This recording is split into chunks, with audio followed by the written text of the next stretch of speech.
Welcome to smart competitive school.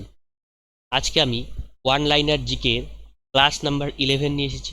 এর আগের পর্বগুলোতে আমি 1 থেকে 10 পর্যন্ত সেটগুলোকে কমপ্লিট করেছি। তোমরা যদি ভিডিওগুলিকে দেখে না থাকো তাহলে আমার প্লেলিস্ট থেকে সেই সমস্ত ভিডিওগুলিকে দেখে নেবে। দেখো, আজকে 151 নম্বর প্রশ্ন থেকে শুরু হবে।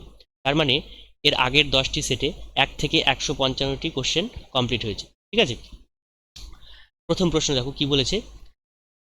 বাংলার শেষ নবাব কে ছিলেন? বাংলার শেষ নবাব ছিলেন সিরাজ উদ দৌলা। ঠিক আছে, 76-এর মন্বন্তরের সময় বাংলার গভর্নর কে ছিল? বাংলার গভর্নর ছিল লর্ড কার্টিয়ার। সিরাজ উদ দৌলা সিংহাসনে কত সালে বসেন? সিরাজ দৌলা সিংহাসনে বসেন 1756 সালে। নবাব সিরাজ দৌলার ব্যক্তিগত দূত কে ছিলেন? তিনি ছিলেন নারায়ণ দাস। মানুষের চোখের ফটোপিগমেন্টগুলি কোনটির দ্বারা গঠিত হয়? এটা হচ্ছে একটি প্রোটিন এবং একটি অ্যালডিহাইড অণু দ্বারা গঠিত হয়। প্রথম পদ্মবিভূষণ প্রাপ্ত হন কে? সত্যেন্দ্রনাথ বোস। ঠিক আছে, প্রথম পদ্মবিভূষণ প্রাপ্ত হন সত্যেন্দ্রনাথ বোস। মহাবীর হরিণা ন্যাশনাল পার্ক কোন রাজ্যে অবস্থিত? মহাবীর হরিণা ন্যাশনাল পার্ক হচ্ছে তেলেঙ্গানায় অবস্থিত। সোশিয়াল হারমোনি বইটি কে লিখেছেন? নরেন্দ্র মোদী। ওনালু এই উৎসবটি কোন রাজ্যের? ওনালু উৎসবটি হচ্ছে তেলেঙ্গানার উৎসব। পরিকল্পনা কমিশনের চেয়ারম্যান কে হন? পরিকল্পনা কমিশন মানে হচ্ছে প্ল্যানিং কমিশন। এর চেয়ারম্যান হন পদাধিকার বলে ভারতবর্ষের প্রধানমন্ত্রী, এবং ডেপুটি চেয়ারম্যান হন প্রধানমন্ত্রী নিয়োগ করা কোনো ব্যক্তিত্ব। এবার প্ল্যানিং কমিশন কিন্তু বর্তমানে আর নেই। ঠিক আছে,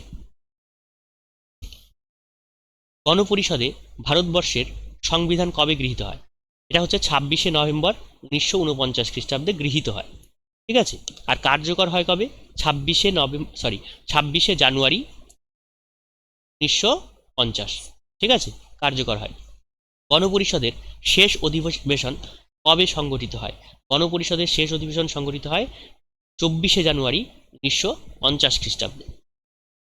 ওয়ার্ল্ড কনজিউমার্স ডে বা বিশ্ব উপভোক্তা দিবস কবে পালন করা হয়? এটা হলো 15 মার্চ। ন্যাশনাল ভ্যাকসিনেশন ডে মানে জাতীয় টিকাকরণ দিবস কবে পালন করা হয়? এটা হচ্ছে 16ই March. Who was the first European to attack India মানে প্রথম ইউরোপিয়ান যিনি ভারতবর্ষ আক্রমণ করেছিলেন তিনি হলেন আলেকজান্ডার দ্য গ্রেট। ঠিক আছে, তাহলে আজকে এই 15টা প্রশ্নের মধ্যে তোমরা কে কত পেলে অবশ্যই কমেন্ট বক্সে কমেন্ট করে জানাবে।